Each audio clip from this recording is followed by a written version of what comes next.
name's Timothy, and he's already done a science degree. He's supposed to be some sort of genius, at least a prodigy. Your turn.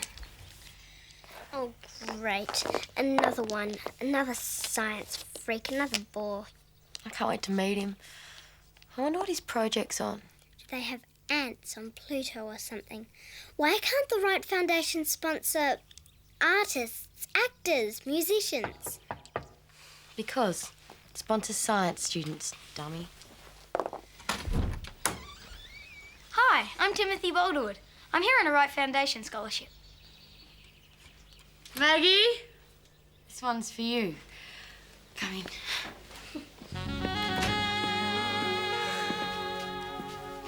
This is my sister Maggie. Hi. Hi. Do you want a drink or something? Oh, yes, please. Oh, fruit juice or cordial? Fruit juice, thanks. Blackcurrant or orange? Blackcurrant's my favourite. I knew it. We have so much in common. Can you pour one for me too, please, Maggie? Nikki says you're a genius. Yeah. I think they just say that because it looks good in the newspapers. Yeah, I have the same problem. I should show you around. What do you want to see first? I'd like to check out the lab and get straight to work. I have a lot to do on my thesis. What's it about? Global warming. The future of the Earth if we keep on destroying the world's forests at our current rate. Oh, it sounds fascinating. Come on, I'll take you over to the lab. I'll join you. I've got some stuff I want to do around there too. Every tree that falls down adds to the greenhouse effect, of course. Just look at Venus. It's about the same size as Earth, similar mass and composition, right? Oh, yes. The theory is, billions of years ago, Venus had forests and oceans, just like ours. Did? Oh, I mean, of course. But then a greenhouse effect made it get hotter and hotter and zowie. 900 degrees Fahrenheit on the surface. No!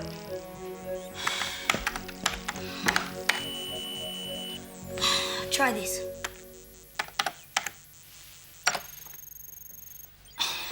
And that's exactly what could happen to us on Earth. Because if we don't stop cutting down our trees, things are bound to start heating up. Don't you agree? Oh, Tim, I couldn't agree more. Dear Diary, today I met the most fascinating boy in the world. He's not only clever, but he cares a lot about the environment. No.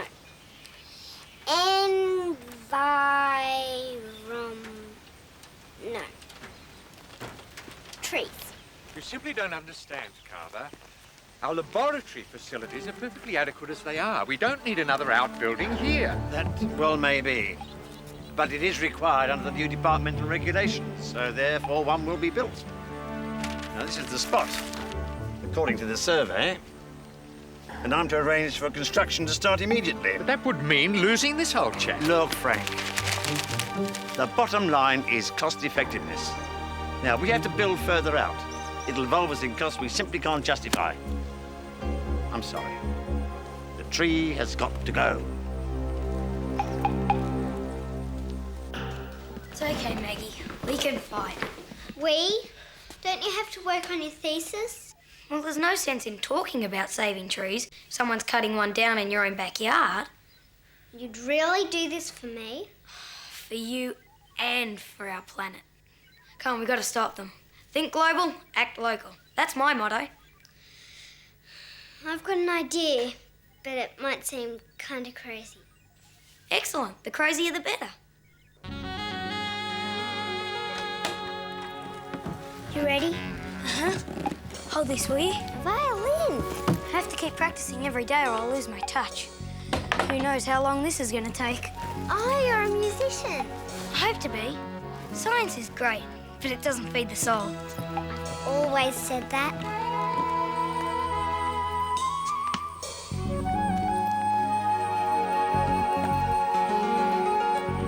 Hey! Hey! You rang. What do you think you're doing? What does it look like? We're holding a sit-in protest. We're not coming down until they change their minds about cutting down this tree.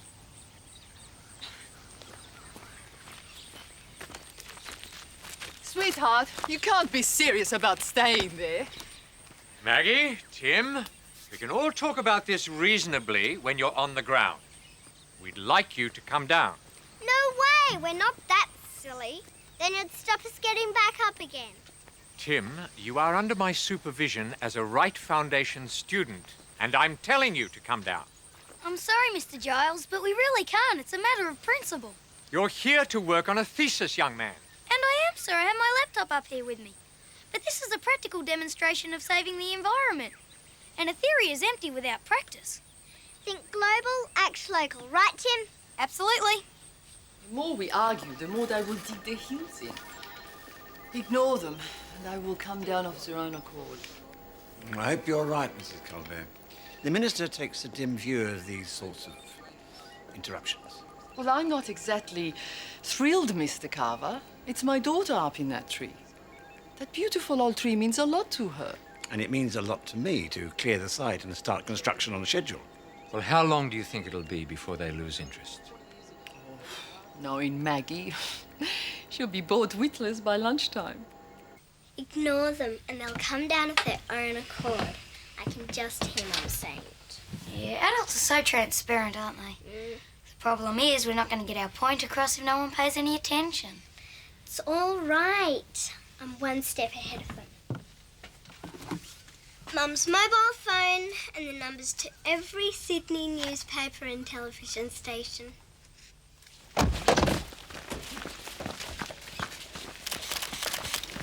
Hey, kids, are you still up there? Welcome. I'm Marguerite Colbert, French by birth, and this is Timothy Boulderwood.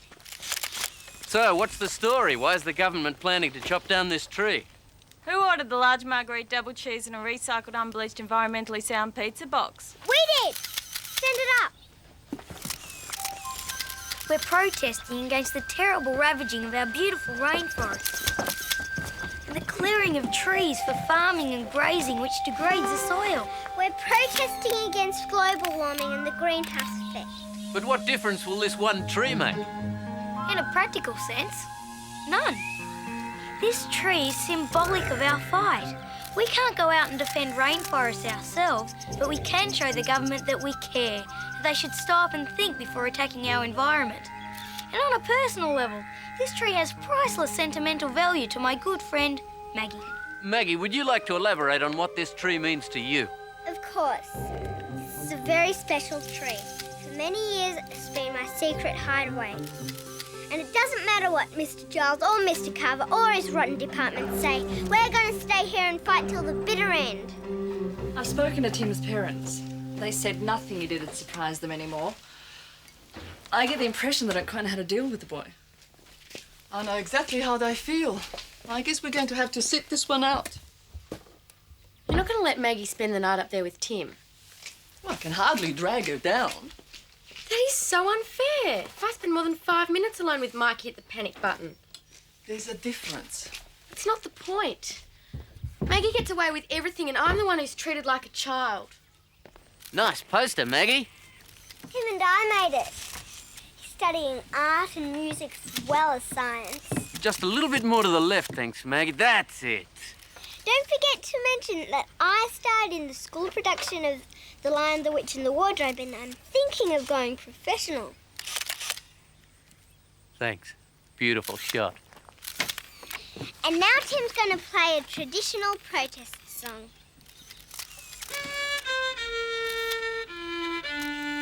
Thanks a lot. We got all we need now. Let's go. Thanks.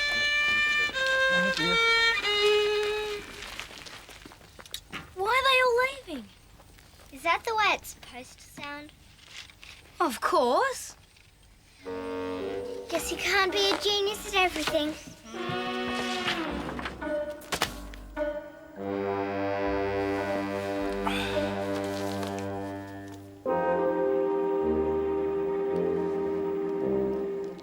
Radical! Excellent! Front page! Thanks for bringing it, Mum. Maggie, it's getting dark. I'd really like you to come home now, please. Not until we've saved our tree. It might get cold out here. Have you got any blankets up there? I mean 2 sets. Of course. And I thought you might want Arthur to tuck in with you. Hello, Maggie. Oh, Mum, please, go away. Oh, all right. But I'll leave the door unlocked in case you change your mind. Otherwise, I'll see you in the morning. Good night. Good evening, Mr. Good evening. Carver. What do you want? I want you to get down and stop playing this silly charade. You're never going to win. Says who? You're up against the whole department. And once they're set on a course of action, they won't allow anything or anybody to stop them. Believe me, we're talking ruthless people. So why do you work for them? That's not the issue. Look, I understand that you love this tree, but it's got to go. So why don't you make life easier for everybody, accept the inevitable, and come down? Now, what do you say? Tell him, Tim.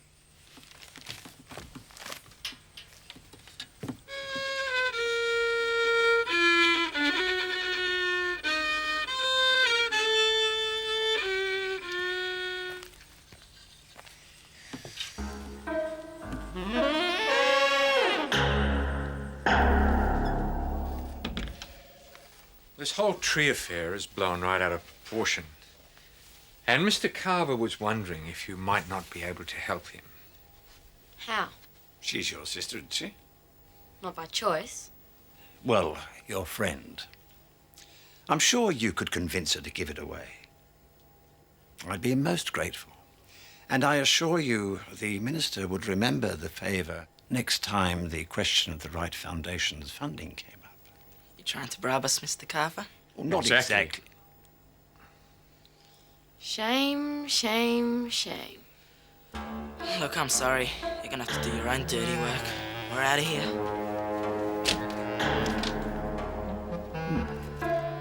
I taped the news last night. You both look very heroic. Oh, cool. Hey, I hope my parents saw me. Yes, they did. They rang. Vegemite, my favourite. Thanks, Mrs. Colbert. Any news? Only that you're driving poor Mr. Carver to a nervous breakdown. Ever since the newspaper articles, his department has been flooded with angry calls. Excellent! So, now that you've achieved so much, I think you should consider coming down. You've done all you can. Well, Maggie? Wow, look! They're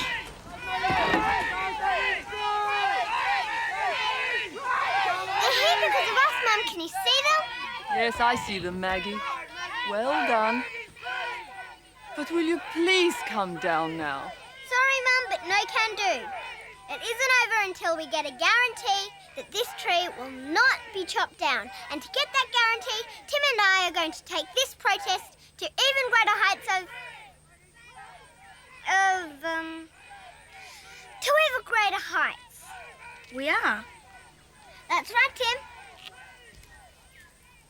A hunger strike? I never thought that'd go that far. I wouldn't worry. It'll be a cold day on Venus before Maggie lets herself starve. I don't know. I think she means business. Oh, please. Maggie can afford to lose a few kilos. Anyway, I've got homework to do. How can you think about homework when your little sister is up in that tree starving? Possibly to death. Give me a break. Since when have you been so concerned anyway? The more I think about it, the more I reckon Maggie and Tim are right. And we should support them. They need all the help they can get. Are you accusing me of not supporting my little sister? But can't you just send someone to take a photograph or something? Hang on. How long have we been starving? About 2 hours now.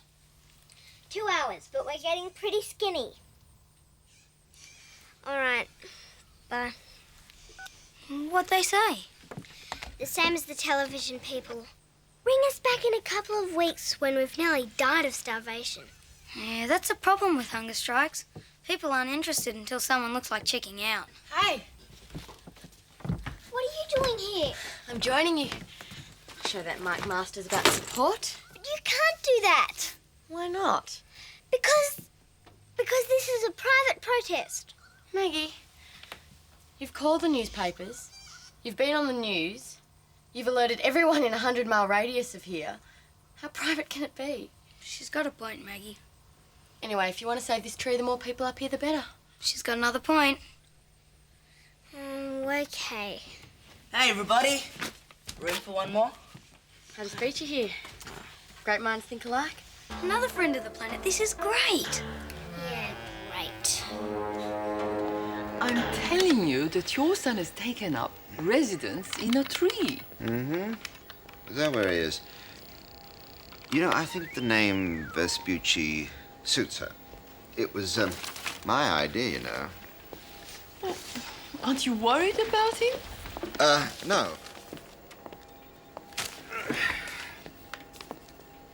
You know, I don't know why Nikki thinks you're so wonderful. It's impossible to have a conversation with you while you're working. She's up there with him too, you know. Good. You know, this digital downlink has to be cross-referenced because the binary. You haven't been listening to a word I've been saying.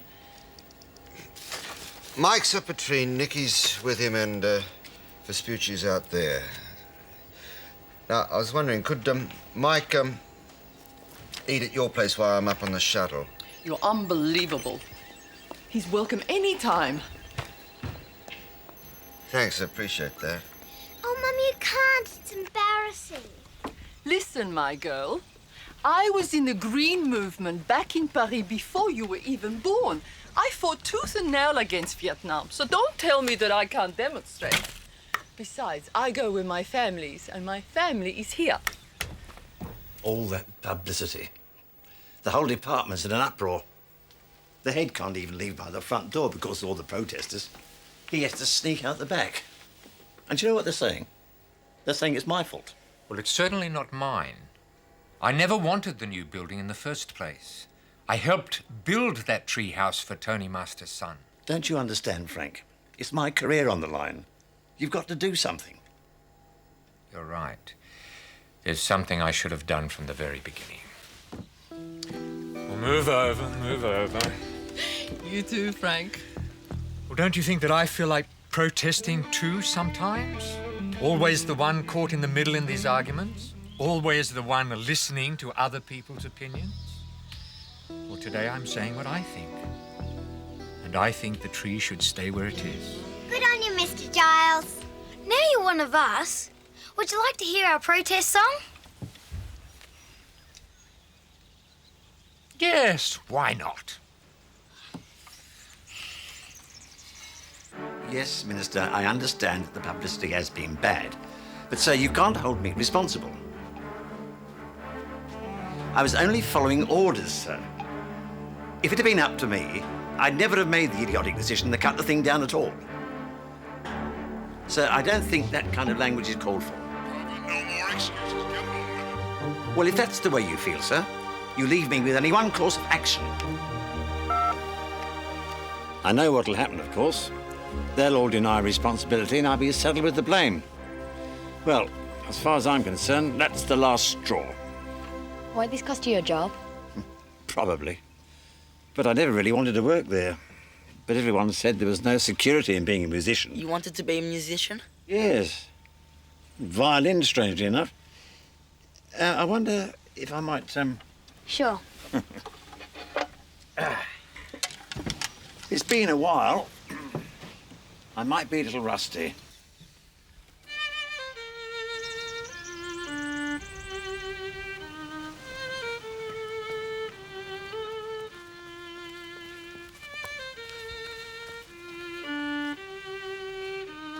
Marie? I've been thinking, you were right. Aha! I owe you an apology. I should have listened to you. All right. Apology accepted. Oh, Mike, Eh? you coming home for dinner? It's your turn to cook. Sorry, Dad. I'm here for the duration. You're a strange son, Michael. You're a weird father, Dad.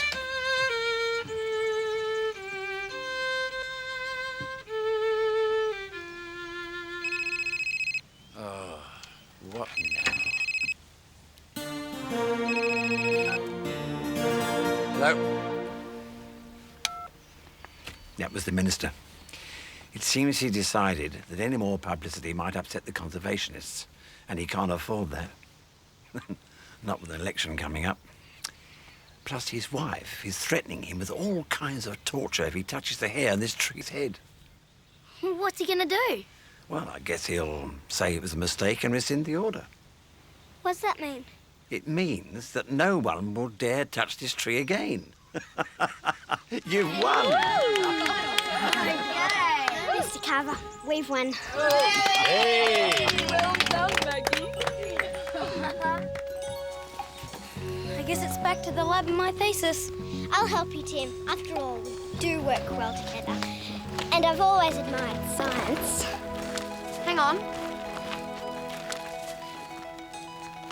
Mr. Carver, aren't you coming? Not right now. I thought they said you can have your old job back. They did. But I'm not sure that I want it back. I need time to think about it. I might become a musician after all.